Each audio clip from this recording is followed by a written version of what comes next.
इस तरफ करो।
महाराज गए दक्षिण पूर्व और पश्चिम सबकी सुनी गुहार।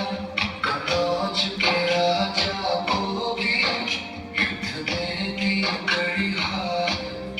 पूरा भारत घूमा उन्होंने, उनकी कथाएं राजा खाली लड़ने वाले बस नहीं थे भाई। उन्होंने फिर राज में शांति सुख और कला फैलाई। एक शहर नया बनवाया, नाम परिहासपुर रखा। सब हंसते गाते रहते थे, वहाँ नहीं था कोई धोखा। उनका सबसे बड़ा तोहफा सुनो प्यारे बच्चों ध्यान से, राजा ने बनवाया भगवान सूर्य नारायण जी का मंदिर। दिखता था बहुत शान से, नाम था मंदिर का मानदंड, था पत्थर का अद्भुत काम। आज भी अवशेष बताते हैं कितना ऊंचा था ये नाम। सनातन धर्म सदियों से सांस्कृतिक एकात्मता का प्रतीक रहा है। नवरत्न की प्रातः की पवित्र थाली, जो कश्मीरी समाज के लिए धान्य, ज्ञान, धर्म, कर्म का प्रतीक है। ये हमारी परंपरा, आस्था और विश्वास को दर्शाता है। निर्वासन में भी ये परंपराएं हमने संरक्षित रखी हैं, संभाल के रखी हैं, और यही परंपराएं हमें जोड़कर भी रखेगी। ये दिन हमारी संस्कृति का एक प्रतिबिंब है, और आज का ये सामूहिक नवरेह महोत्सव समारोह हमारे समाज तथा सनातन का एक ऐसा प्रयास है जो इस निर्वासन में भी हमारे समाज को जड़ों से जोड़ने का अवसर देती है।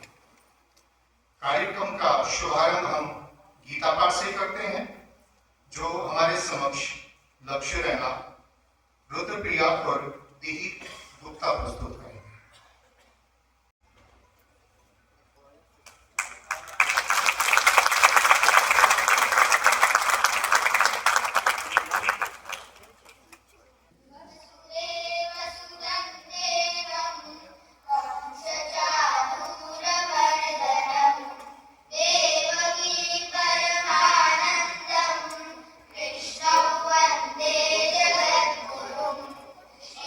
Krishna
समारोह में आपका स्वागत है, सभी का स्वागत है। वैदिक पद्धति के अनुसार हमारा समाज चैत्र मास शुक्ल पक्ष की प्रतिपदा के नए वर्ष का शुभारंभ मानते हैं और नए संवत्सर का अभिनंदन हर्षोल्लास के साथ करते हैं। पिछले 5 वर्षों से ये जो नवरे का उत्सव है, प्रतिपदा जो है, जो पूरा हिंदू जगत मनाता है, और इसको हम कश्मीरी समाज नवरे नाम से मनाते हैं। पूरा समाज हर घर में इस महोत्सव को मनाया जाता है और बहुत सारे सामाजिक कार्यक्रम होते हैं इन दिनों में। लेकिन पिछले 5 वर्षों से संजीवनी शारदा केंद्र ने 3 दिन इसको मनाना शुरू किया है। इसके पीछे इतिहास भी है, जो जिसको संक्षिप्त में इसका मैं वर्णन यहाँ करना चाहूंगा। जो नवरे है वर्ष प्रतिपदा, उसके पूर्व का जो होता है अमावस्या, चैत्र कृष्ण पक्ष अमावस्या, वो अपने कश्मीर के एक महर्षि श्री भट्ट का दिवस है।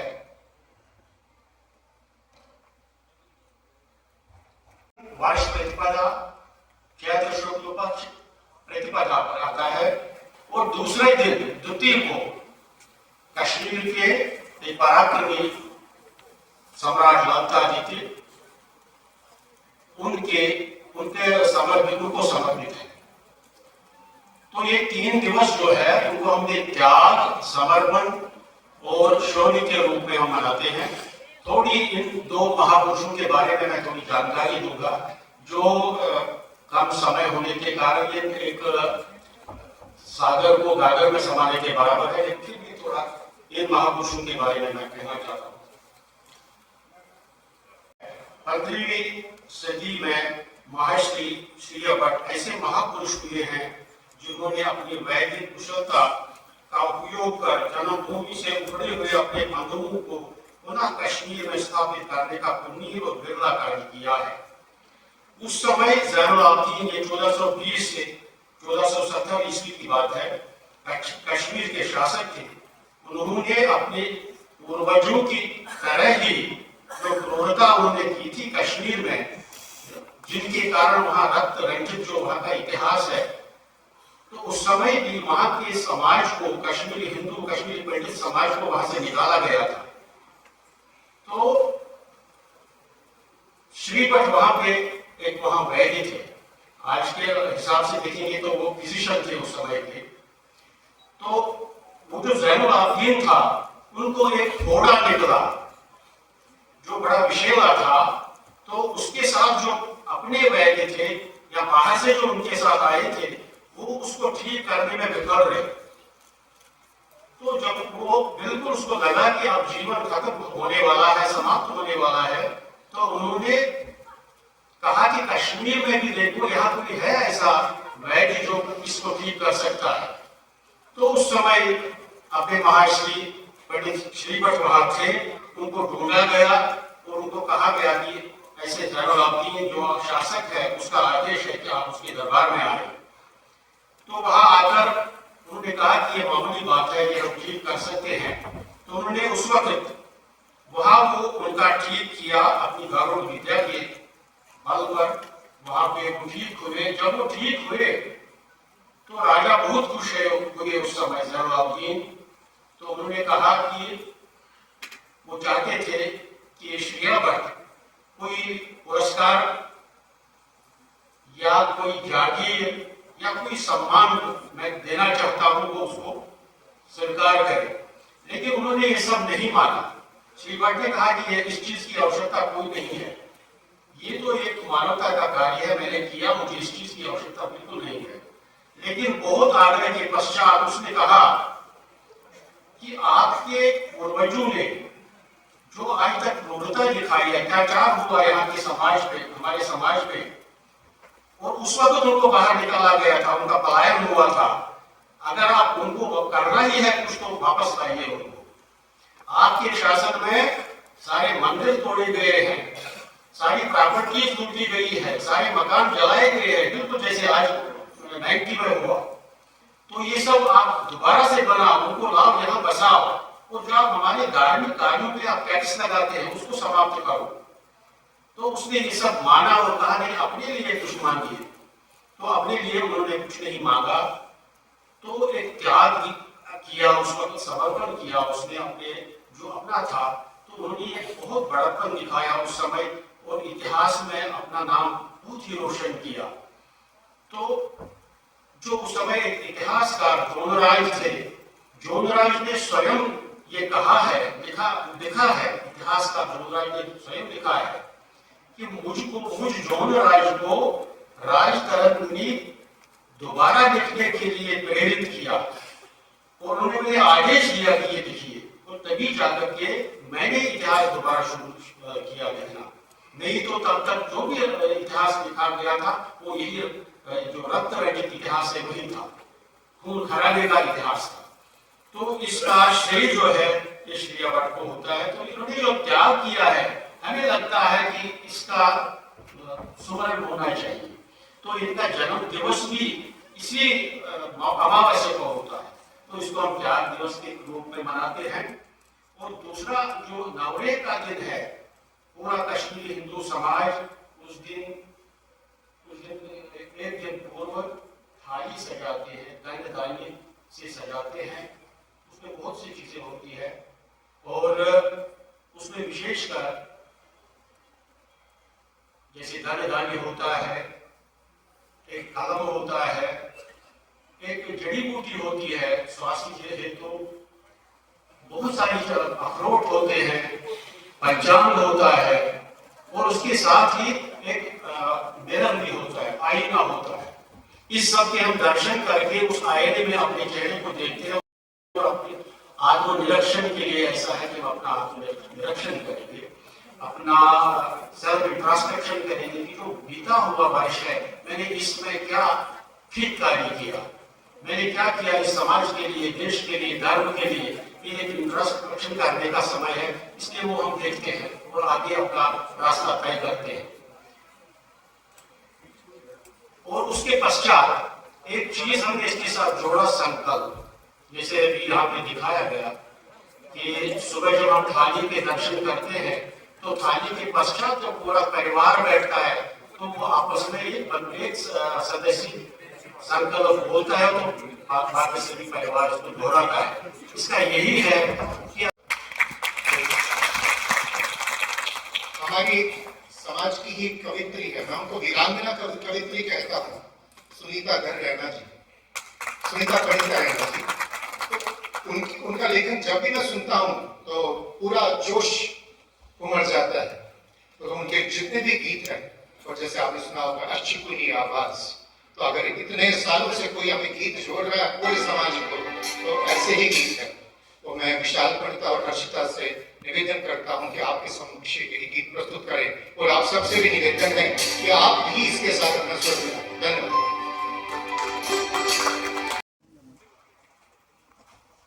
वो अपनी एक पुरानी परंपरा नवरेह के दिन के संदर्भ में दो महान व्यक्तियों को, श्री भट्ट और सम्राट द्वितीय को श्रद्धांजलि पेश करने के लिए आए हैं। हम स्वामी जी के बड़े आभारी हैं कि वो मुख्य अतिथि बनकर हमारे सामने हैं।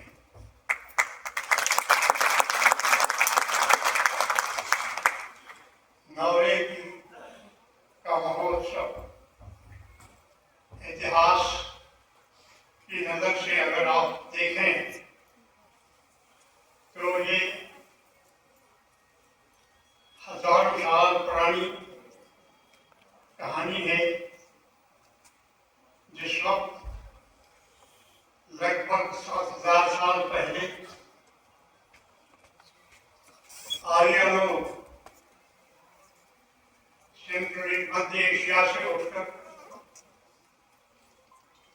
दुनिया के कई कोनों में फैल गए।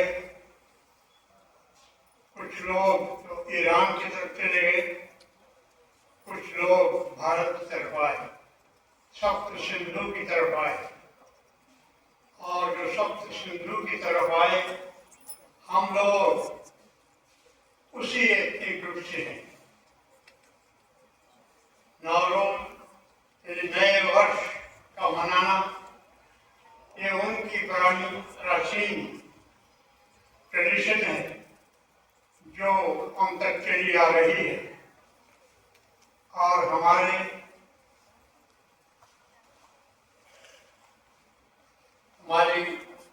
कैलेंडर के हिसाब से आज 5,12 साल है। तो आप अंदाजा कर सकते हैं।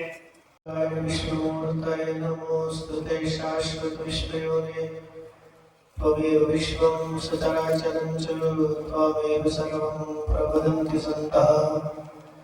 नमोस्तुते कारणकारणाय नमोस्तुते कैवल्यफलप्रदाय नमो नमस्तेऽस्तु जगन्मयाय वेदान्तवेद्याय नमो नमस्ते। जगत्स्थितिलयोद्भूतिर्हेतवे निखिलात्मने सच्चिदानन्दरूपाय परस्मै ब्रह्मणे नमः। सदाशिवसमारम्भां शङ्कराचार्यमध्यमाम् अस्मदाचार्यपर्यन्तां वन्दे गुरुपरम्पराम् वन्दे श्रीगुरुपरम्पराम्। आइए सर्वप्रथम अपनी वाणी एवं की पवित्रता के लिए दो बार भगवान के पावन नाम का संकीर्तन करें। सभी लोग बड़ी श्रद्धा भक्ति से भगवान के नाम संकीर्तन करेंगे। एक बार हम नाम उच्चारण करेंगे, दूसरी बार आप सभी लोग श्री राम जय राम जय जय राम, श्री राम जय राम जय जय राम, श्री राम जय राम जय जय राम, श्री राम जय राम जय जय राम, श्री राम जय राम जय जय राम, श्री राम जय राम जय जय राम, श्री राम जय राम जय जय राम, श्री राम जय राम जय जय राम। धर्म की अधर्म का नाशो प्राणियों में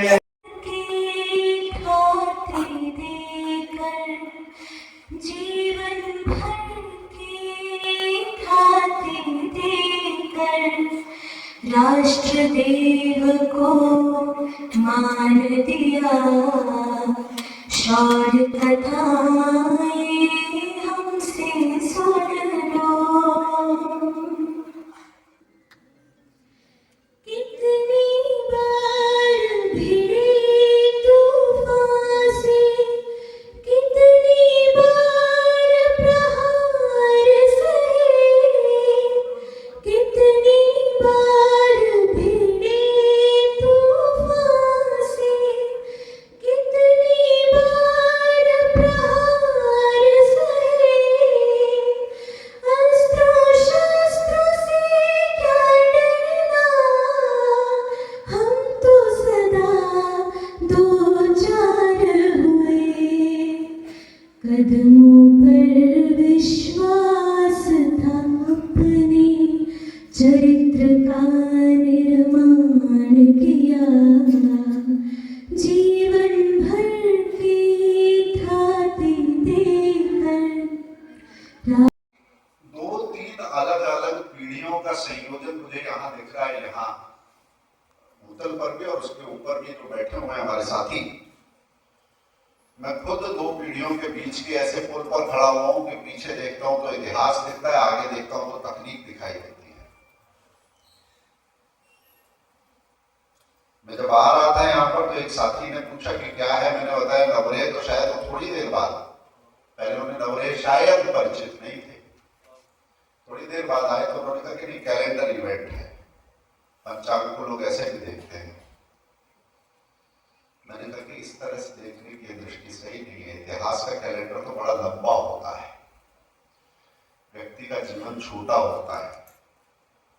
एक दो घटनाओं में आप इतिहास के कैलेंडर को नहीं देख सकते, क्योंकि अभी हम जो रील्स देख रहे हैं और दुनिया की जो तस्वीर देख रहे हैं उसमें दुनिया के कई कैलेंडर्स को पलटते हुए देख रहे हैं। एक रील आई, उसमें दिख रहा था, हम युद्धों के पक्ष में नहीं है, हमने दुनिया को युद्ध नहीं, हमने बुद्ध दिए। एक तस्वीर आई, ईरान के पुराने सिक्के दिखाई दे रहे थे, आप सबने भी देखे होंगे, देखे थे क्या? तो भैया हम बम बम वाले नहीं है, बम बम भोले वाले हैं। युद्ध के पक्ष में नहीं है, मगर इतिहास करवटें लेता है। और जिनकी बात सच होती है, जिनकी बात चुभती नहीं है, जो अपनी गुंजाइश बनाना जानते हैं और इसे अपने उन गुणों के माध्यम से बनाना जानते हैं जो सबके लिए स्वीकार्य हो, अंत में उनकी जगह बनना तय है। ये कोई कैलेंडर इवेंट नहीं है। और आज जब मैं